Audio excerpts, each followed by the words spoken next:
नारायण नारायण। आज का विषय है निरहेतुक कर्म में भगवान। सचमुच हमें आज अपना अंतरंग पहचानने की आवश्यकता है। सत्कर्म हो या दुष्कर्म हो, उसके हेतु पर सब कुछ निर्भर होता है।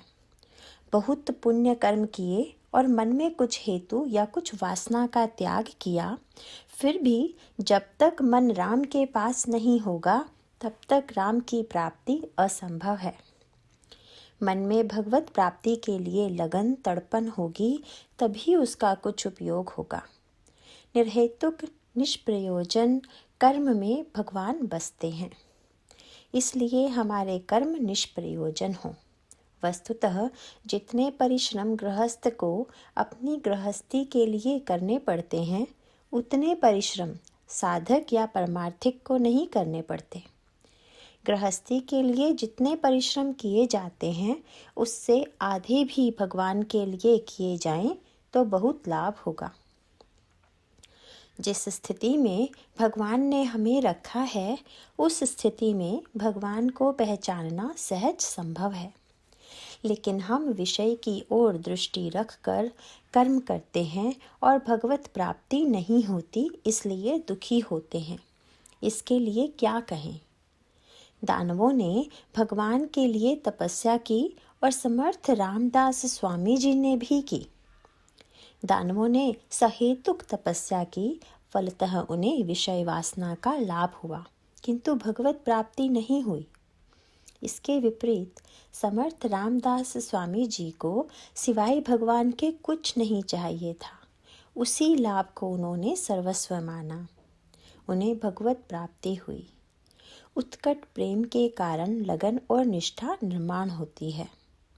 भगवान को देखकर हमारी यह भावना होनी चाहिए, ऐसी वृत्ति प्रबल होनी चाहिए कि भगवान मिल गए, अब मुझे कुछ नहीं चाहिए। अब मेरी किसी भी बात की अभिलाषा नहीं है। ऐसी वृत्ति होगी तभी अहंकार की मृत्यु होगी। भगवान ने तो अपना हाथ आगे बढ़ाया ही है, हमारा ही हाथ उनके पास नहीं पहुंच रहा है। बुद्धि और पैसे की तुलना में सदाचरण का महत्व अधिक होता है।